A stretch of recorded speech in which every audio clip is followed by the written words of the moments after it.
Well, today we're going to spend a little bit of time talking to a friend and colleague, Charles Camarda. He was part of the first team that went into space after the Columbia disaster.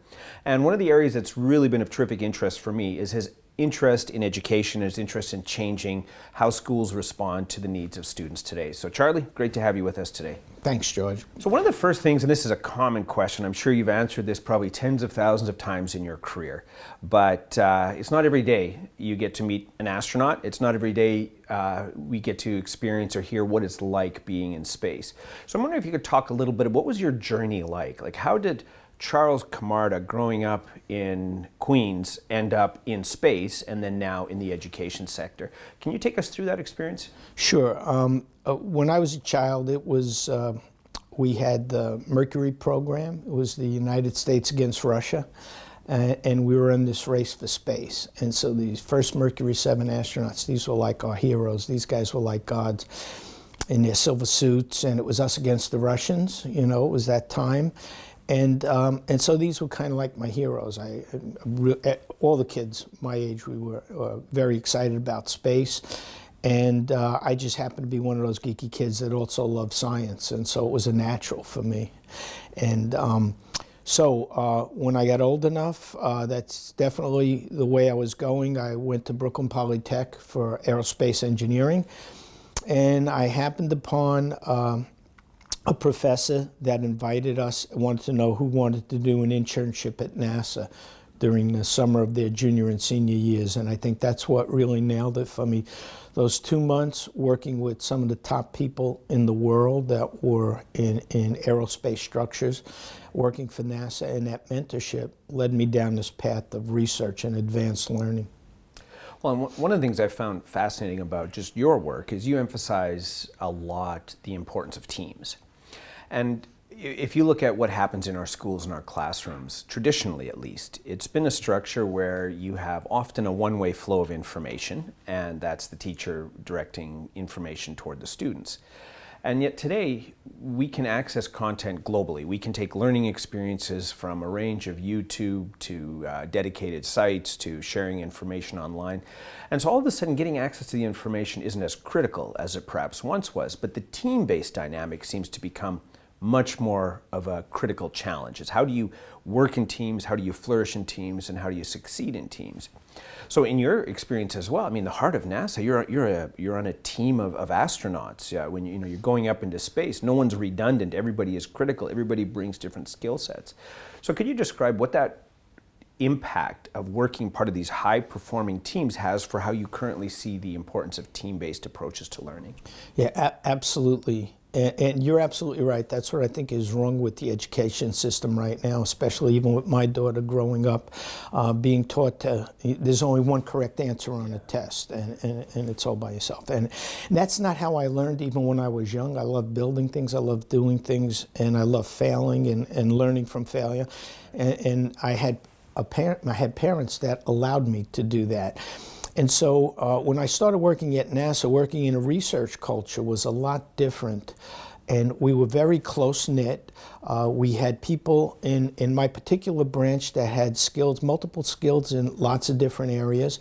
And we were working on these complex systems and subsystems that were so complicated, you needed that transdisciplinary approach to learning and failing and understanding how to predict failure from these components. And so that was what I brought with me when I went into the astronaut office. I was this highly analytical. If I see a problem, it takes time to cite this out. And I had to learn a whole other set of skills. My skills that would cause me to pause and ponder. When you're in a spacecraft and you have 8 minutes and things are a very dynamic phase of flight, you don't have time to think. And so I totally had to work as part of a team, close-knit team, basically psych out what could potentially be going wrong with the vehicle as you have 8 minutes to get in space, and then quickly go to a set of procedures that kind of you followed during those phases. And so building a team to work like that in the dynamic phases, and also when you had time, like when you're on space station, is totally different types of skills that you use. Now, so that's high performance, high knowledge environment. An astronaut as part of a team going into space is, about as complex or as high pressure an environment as an average person's going to face. Are some of those experiences relevant to children who are in primary, middle, or secondary school system? So that the team-based approach, is that the domain of adults in high-pressure environments, or can that approach to learning also have an impact for younger students? I think we could teach that to students that we have on these teams when we're having them solve epic challenges, for instance, these really difficult problems. And something you mentioned earlier about redundancy, we do have built-in redundancy on these teams, and that's what makes these teams resilient. So you have a makeup of people that are flying in space or they're working on a project, but they have skills that cross over. And so that if one student has a problem, another, is sick one day, another student can pick up. We do the same thing when we fly in space. And you teach teams how to be resilient for when those anomalies happen and you have to put different people to solve a problem. You also realize that under extreme conditions, how does that team dynamic change? It goes from being able to see the big picture to people get laser focused and they put their blinders on. And this is why a lot of pilots have problems when they're in the cockpit and things go wrong and they just concentrate on one particular gauge or instrument and they're missing the big picture.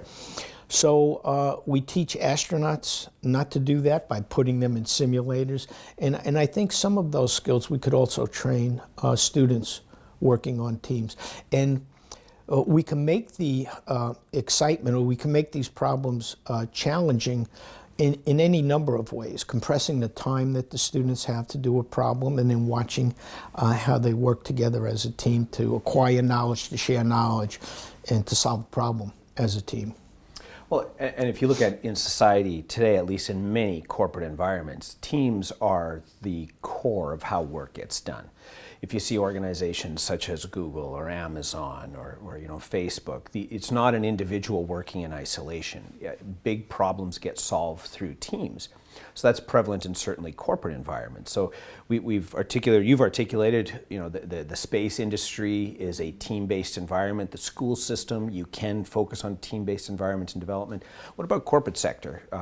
From your experience in working in that environment, how important are teams, and what are the dynamics that make teams flourish? Absolutely. When you read about, and I gave a presentation on high-performing teams, and when you research this and look at it, there are many different attributes of a high-performing team. We talked a little bit about it, resilience, creativity, but one of the key attributes of that team is psychological safety. If the team is not a psychologically safe team, whether it's a team that's involved in a very risky industry, whether it's the medical profession, the aerospace industry, or the like, you have problems. It's also very important for a team, for creating that environment for the team to learn as effectively as possible. And so we try to select the students that are on these teams and for different missions of that particular team, and you train the team, whether they're young students or even in industry, how to operate as a team. That's basically what we learn as astronauts also, that team dynamic. So it's obviously a marking point in the American space industry, and the history of the space industry has been around the space shuttle. I mean, that was such a remarkable technology development, and yet when the Columbia incident occurred, there was a lot of soul searching. There was a lot of what happened, why did this go wrong? You've got the brightest people in the world working at NASA. You've got some of the most sophisticated engineered products in the world in this central space. Was that a function of team failure? Absolutely. I mean, when you look at and when you study the Columbia accident investigation, it was very similar culturally, and how people make decisions when there's ambiguous data. Very similar to what happened during the Challenger accident. And what's very difficult is for large corporations and organizations like NASA to actually change that culture. And so it was definitely psychologically unsafe. People knew there were problems. People were afraid to raise their hand. And that voice was their voices were basically beaten down. And so organizations lose their way. And I think Google talked a little bit about it with their Aristotle program about how important psychological safety was there. But absolutely, the sociologists and behavioral scientists and psychologists that analyzed the accidents basically said that the primary cause of the accident was the culture. And teams are culture, the way that you see it. Absolutely, yeah. So then if we take a look at teams then, so the central focus on teams, the way that people work together, and there's a lot of, if you're in the education sector, a lot of the words that we talk about regularly have this team underpinning, but we might talk about communities of practice, which is fundamentally groups of people working together. A concept that's gaining more recognition is the idea of distributed cognition, which is that we think in networks, and increasingly with AI and other cognitive agents involved in our knowledge processes, it's not just human beings working in teams, it's humans working together with technology, building knowledge, developing knowledge, solving problems. What do you see as the role of things like AI or cognitive agent in your model or in your view of teams? Do they play a role? Absolutely. I think we right now have the technology that we could connect these distributed teams and take a team of teams approach. To quote a phrase that General Stanley McChrystal uses in his book, basically connect these communities of practice and use AI and machine learning because there's so much information to get just the right information you need and to connect to just the right person within that network to bring them into your team to help solve these problems. So the techniques that we're preaching for industry to use to take advantage of technology and potentially help not only improve the way they do business and solve problems, but could also potentially help them change the culture within their own organization. We're experimenting with those with thousands of students, for instance. And so these programs like the Epic Challenge program, other programs like AstroPace and AeroPace, we hope to be able to analyze the effectiveness of how we do that using virtual platforms and teams of students and subject matter experts. One of the things you've brought up several times now, Charlie, is the word Epic Challenges. And it's a project, an initiative that you've developed, and it focuses specifically on helping children, potentially adults as well, but helping individuals begin to develop the skills that enable them to succeed in these high stress, high pressure, highly productive environments that are defined by working together with peers and possibly working increasingly together with technology. Can you give us some background on what Epic Challenges are and maybe talk about why you developed the Epic Challenges Foundation? Yeah, I started the Epic Education Foundation and the Epic Challenge program, and I used the word epic because I was really trying to understand why students and people of all ages, why they're attracted and get addicted to gaming, for instance. And it's all about being part of something bigger than yourself, trying to solve a challenge that could devastate the entire world, whether it's killing zombies or an asteroid that's gonna take out the Earth. And so I realized that, you know, I happened to have a stepson that was addicted to gaming, you know, and would put himself in the corner and just stay in his room and play these video games. And you know, I'm into science and space, and there are so many challenges out there that we could attract and get kids interested in whatever their interest lies, whether it's space, whether it's automobiles, whether it's medicine, and you can basically make a game out of it. You can create an epic challenge, and there are ways of going about doing that to motivate the students and inspire them and aligning it with their passion. And once you get that hook and kids are aligned with doing something that they love to do, then let's teach them how to learn and how to have fun in learning. And what I found is that these design challenges are perfectly designed, if you will, to do that. They're open-ended. There's not any one particular solution, and kids can experience the creative side of their brain, basically exploring the design space, trying things, failing, and learning. And so the EPIC Challenge is all about showing kids how to fail. And believe it or not, I had to teach this to NASA engineers. There's a right way and a wrong way. And the beauty of failing and failing intelligent, fast failure, failing smart, fast, small, cheap, early and often, and to learn as much as we can from that failure. So from that end, the EPIC Challenges idea was motivated obviously by your research into what happened with Columbia, where the team dynamics failed, where psychological safety was not prevalent, or at least not prevalent at the level that it should have been. And so you've crystallized, it sounds like, the experiences, the knowledge that you acquired as an astronaut, as a NASA employee, and now you're taking those lessons in the form of a pedagogical or a teaching model that you're working with a range of schools in deploying. Is that sort of the summary of it? No, you're absolutely correct. You know, I was training in Russia when the accident happened, and the minute I returned back to the States, I realized that, you know, I had to help put these teams together because I was watching these really good engineers and scientists in industry and NASA totally fail, taking them much too long to help solve these problems. And so one of the problems we looked at was what would a crew do if they experienced and had critical damage of a wing leading edge? How would a crew fix it in space? And so basically went in a friend's garage, another astronaut colleague of mine from my class, Don Pettit, and we basically did exactly that. We went through failing and learning fast and furiously, as I call it, and we came up with a solution that even NASA wasn't thinking of. And so that's where the light bulb went on. I said, this is something that we could have brought thousands of kids from around the world, totally inspire them to help NASA solve a challenge that was of vital importance to get us back up and flying safe. And look at how much creativity we would have been able to harvest from these thousands of teams of students around the world. And I'm proving that. You know, we developed this program and we teach it, and we have actually experienced students solve problems that NASA's been struggling with for 50 years. Yeah, that's terrific.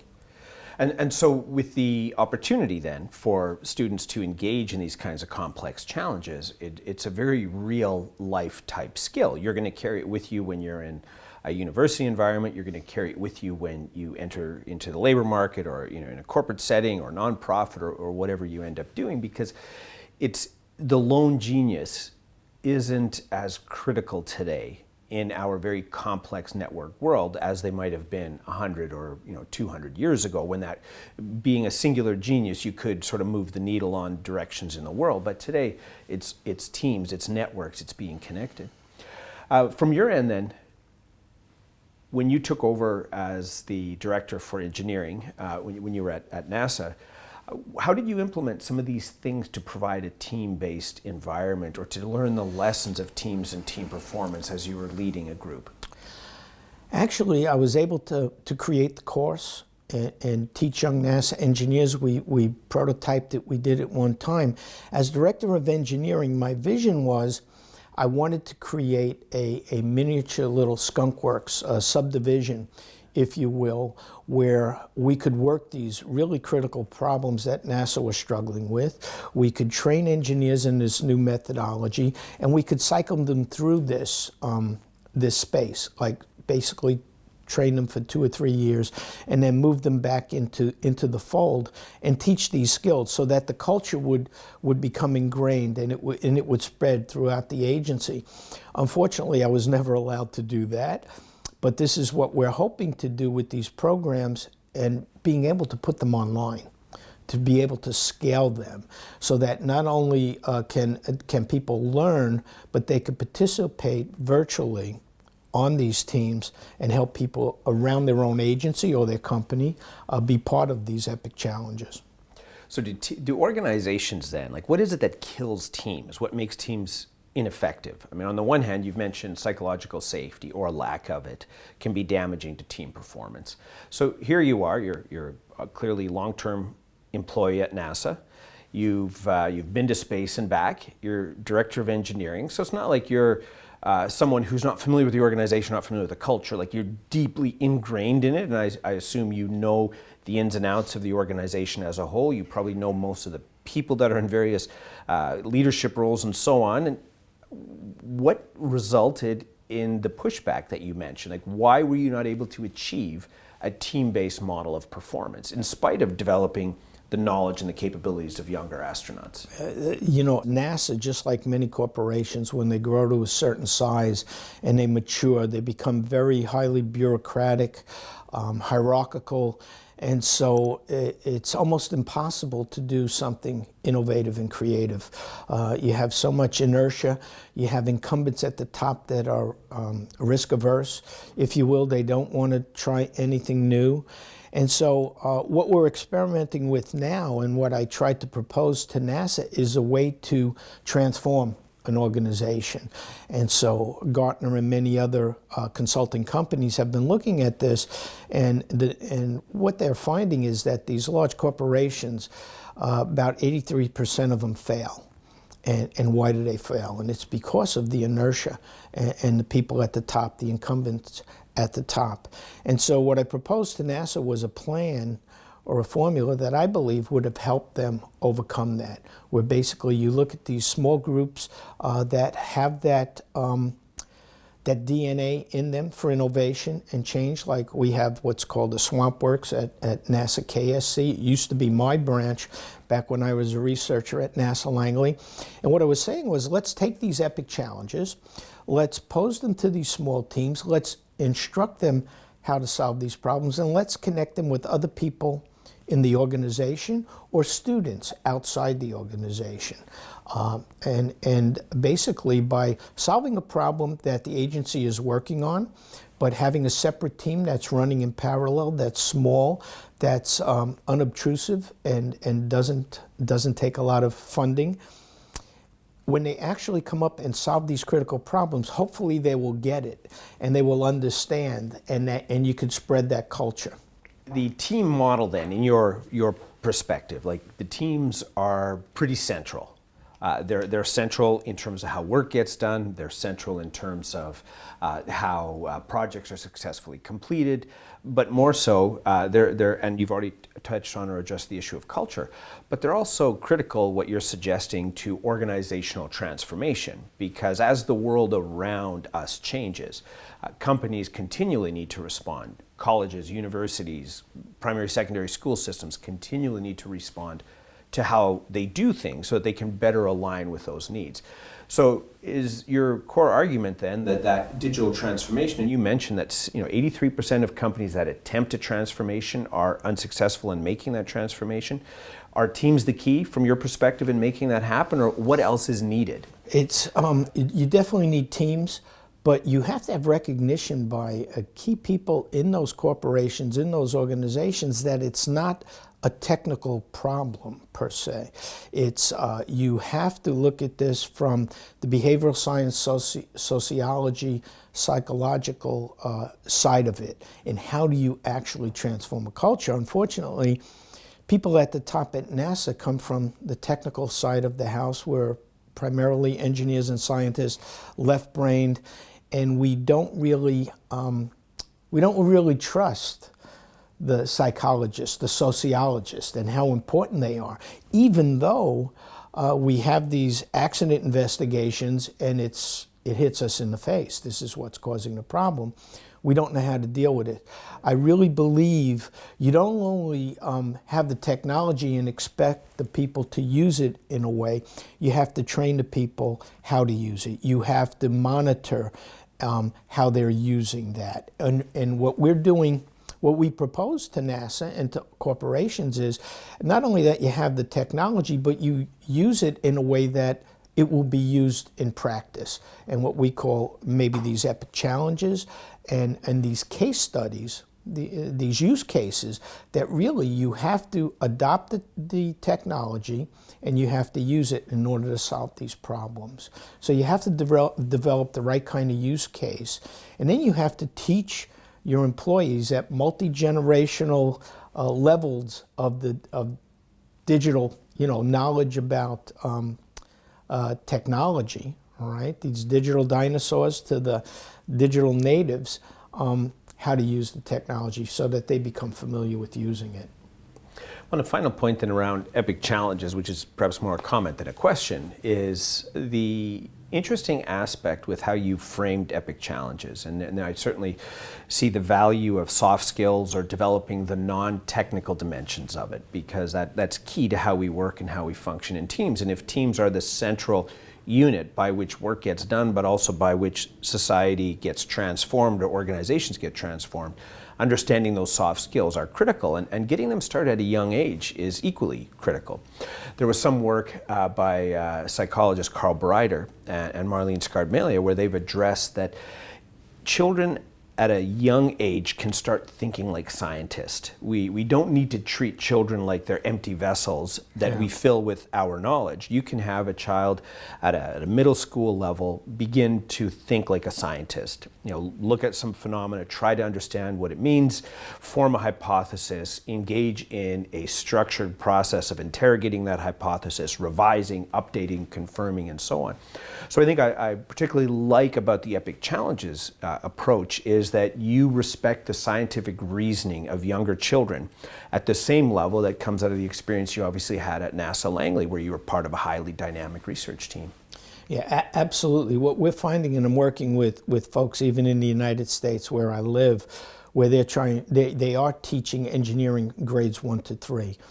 And my experience working with folks in Finland over the last 4 years, and their push towards phenomenon-based learning, that's exactly what they're doing. We're getting teams of students at very young ages that basically look at a challenge, and we teach them how to deconstruct that problem and how to understand what knowledge they need to know in order to solve the problem, and what the skills are of each student that are on the team. So at a very early age, and then as you get higher up in the education arena, where at high school and on up, you know what the individual skills are of the people on your team. You know what you need to then have to learn, the skills that you don't have for that team in order to become successful. And then you start integrating those skills together as a team to solve a problem. But that awareness and that understanding of how you work as a team, that diversity of thought, and how you teach people to create a psychologically safe environment and be respectful and understand how another person sees the problem through their eyes, through their lens, helps you to solve the problem in a creative way. One of the aspects that impacts everyone now in society, school settings, it doesn't matter where, but it's technology. We've got mobile phones, we've got VR headsets are growing in prominence. We live with technology. I've always been a little bit disappointed personally at how slow, particularly universities, but also the K-12 sector has been to responding to technology, because you would think so much of what we do in our classrooms can be extended, improved by integrating some level of virtual, online, or other kinds of approaches to it. So I want to turn a little bit to talk about what does technology play, or what role does it have in the epic challenges framework? And I also want to talk a little bit about some of the analytics or the learning analytics or the data capture perspectives of that as well. So why don't we dive in and say, what can technology do to make the epic challenges framework more effective or scale more broadly? I look at, one of the fellows that I connected with was this really brilliant young man who started a company called Valamis in Finland, and how he taught himself a lot of what he knows. He dropped out of college sophomore year as a computer scientist. He has this amazing ability to search and curate information and then teach himself. And really, that's where we are right now. I believe we can, the best thing we could do for our students is teach them how to teach ourselves, which is what we're doing in Finland. And so the skills that we need are different. We need to be able to search effectively. When I do a Google search, it takes me forever to get just that one bit of information. And so people like why we're working with your team at C3L, for instance, and other people is we should be able to teach young students how to search. We should be able to design systems so that we could rapidly get to just the right knowledge we want immediately, curate that knowledge, so that we could learn as quickly as possible, make learning as effective as possible, and use artificial intelligence and machine learning to help also recommend. Once we teach the computer, and the computer understands how different people learn, basically recommend where they should go next, or what knowledge they should get to instruct them how to solve this concept of knowledge, using a technique that works for them, for instance. Well, there's two things in what you were just saying that sort of resonates with me in particular. One is the fact that much of our information engagement will be aided, augmented, supported by something like a cognitive agent. Something like artificial intelligence will help give us the information when we need it at the time that we need it. So I think that's a critical thing to start planning for, is that up until now, all of human history essentially, like, we've used technology to do things for us, whether that technology is a plow or whether that's a book or whether that's ultimately the internet. But going forward, we're going to be, it's not so much using technology, but working with technology. In a sense, the technology agents that we will use will be peers as part of our distributed network. So I think that's a key thing to start focusing on and building toward. The other thing, though, is a very human skill that you raised, which is around the topic of self-regulation, self-instruction. There was a report that was done a couple of years ago that looked at data scientists that were working in industry, and the vast majority of data scientists, so keep in mind, data science, one of the hottest fields out there right now, highest level of income for entry-level positions and so on. And many of these individuals, the majority of these individuals, didn't learn it through a university. They learned it through a massive open online course. They learned it through participating on any of these range of online communities, grabbing code from different sites, using different resources here, there, and everywhere. So a key central skill is this idea of self-regulation. Can you identify what you need to know, and can you teach it to yourself? Because there's so much learning content that's currently available. So I think those two things really resonate, the role of AI, but also the need to develop self-regulatory skills. I think that's amazing. When I look at people like this fellow at Valamis, Yana Hitela, he amazes me. How quickly he finds stuff, how quickly he learns stuff. I mean, and this is how our young students, this is how they're being raised. And so I guess that's one of the key skills to teach them, is how to do that effectively, to meet their own needs as they're solving these problems. So one of the things about the Epic Challenge program is that we are going to be using virtual platform. We are going to be teaching students how to connect in this cyber-social network, to find the key subject matter experts, to bring them into that network, to impart their knowledge to their team as they're solving these problems. And we're teaching even very young students in high school and middle school how to find these people and reach out to them and ask questions. And what we're finding out is that these kids are, at first they're a little bit afraid, they don't see it's possible, but these experts around the world, from ESA, from NASA, I have students in the United States connecting with subject matter experts in Finland, and doing almost little mini research projects with them and facilitating their learning. I think because there are so many really cool people out there that love to do that. Yeah. Well, the concept of the global village, which theorists have articulated as, what technology does is it just shrinks everything. Like, first of all, it blurs walls. There's no reason why a student in a grade 6 program in the United States can't be interacting with a student in a similar program in Adelaide, with interacting with a NASA astronaut and somebody who's interacting with somebody, in a corporate sector. So the walls that divide us by education level, by distinction, by society, dynamics, geographic and otherwise, they really fade in this global village, and suddenly anyone can be a teacher, anyone can be a learner.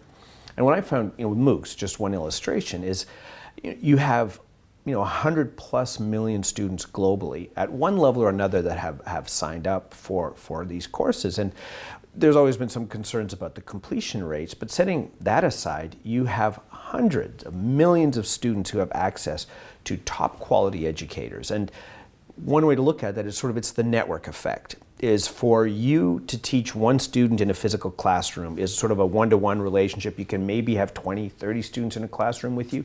But if you record a lecture and build learning activities around it, such as what you're doing with Epic Challenges, you can have 100, 1,000, 10,000, 100,000 students globally interacting with one another, teaching one another, learning on their own, and still being guided by let's say, you in this instance. That really changes the learning process, doesn't it? Even at a K-12 level. Absolutely, and back in the day, the MOOCs were just a digital way of projecting and transmitting as teachers typically did, and now it's so much more engaging. People are looking at using it in a flipped classroom sense, and I'm not an educator, but I was doing a little bit of teaching when I was at NYU, and I did this experiment not because I pre-planned it, but I basically would have these subject matter experts come in and we would videotape them. They'd be in front of the class, and I could tell half of the students were dozing in the class. But the next phase of students, we already had these recorded lessons. What I did was I just flipped the classroom. I had them watch the videos, or I asked them specific questions that I was going to ask them to test them on or grade them on at the end of the lesson, and I would show the video. And all of a sudden you'd see the students are totally engaged. They're trying to really learn from the video. You could do very, very simple tricks like that. And so there are some experts that have been flipping the classroom and doing it very effectively. I know physics teachers in Finland are doing that. So we could start experimenting with optimum ways of teaching and educating. What I love about that approach is it's this idea of you teach globally, but you learn locally. Meaning you can have a video lecture by an expert that can be broadcast, but then the experience of what does that mean here? What does that mean in this setting? Is a localized interaction between teachers, students, and whoever else is involved. And then you can network these classrooms across the world in some cases. There's no reason why someone solving a design challenge like developing a new spacesuit or finding new protein sources for food or addressing challenges, environmental challenges. There's no reason why these classrooms can't be connected with one another, collaboratively engaging and solving these kinds of challenges. Absolutely, and you brought up a good point about the local aspect of it. For instance, one of the problems we do is sustaining humans on Mars. We functionally decompose that, and there's hundreds of elements like nutrition sources, transportation sources, power problems that students could be working on. And typically what the students will do is they'll select one of those areas and they'll look for the external subject matter experts, but more importantly, they'll usually connect with someone locally that's an expert, like the students in Finland that found the person that was raising insects and connected with them. You could go visit that person. You can utilize their resources to help you design experiments. And so it's that whole exploration of, this is the problem. How do I look at how to bring that problem closer to home? How does that relate to an industry closer to home? Well, and sort of moving toward a bit of a wrap up then, the digital environment, so you've got the obviously the local dimensions, but the digital environment, especially as it's global and network, produces data trails. And these data trails give us the ability to understand things about learning that we haven't seen before, or that we haven't known before. So what role do you see that we can use by taking advantage of the data trails that are left behind as students engage in teams, engage with content, engage with one another?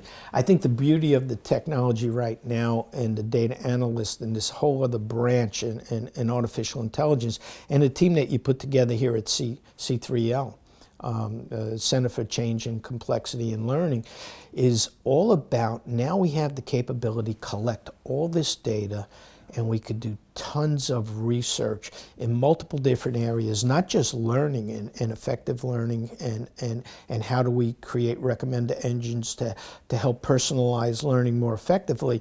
We could be studying how teams perform, how teams behave. How do we form teams of just the right students that will learn together as a team better?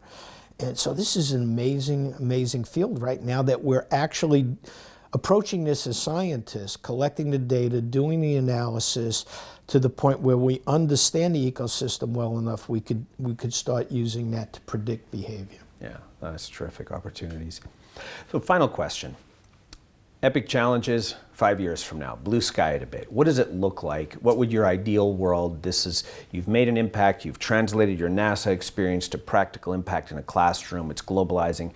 Paint a picture for us on what that's like. Epic challenge, the whole aerospace, field of aerospace. Hopefully we have over 400,000 students worldwide solving challenges that not only NASA but every country in the world has to solve in order for us to commercialize and sustain humans in deep space. That's one area. There are so many other areas. I have a friend that I worked with at NYU that is now looking at cybersecurity. Every single imaginable area that you could think of that we're developing in an industry, that we need a workforce that basically is highly talented, that we could put into these jobs, we are going to need. Now we're at the point where we capture these epic challenges in all these industries. Now we gamify the whole process, and we pump it out and democratize learning to kids around the world that could tap in on their cell phones and link to any challenge that directly connects something that's extremely important to them and they're passionate about. Well, I'm going to take a moment to try and crystallize or pull together the pieces that we've chatted about here. So I think on the one hand, the teams are central.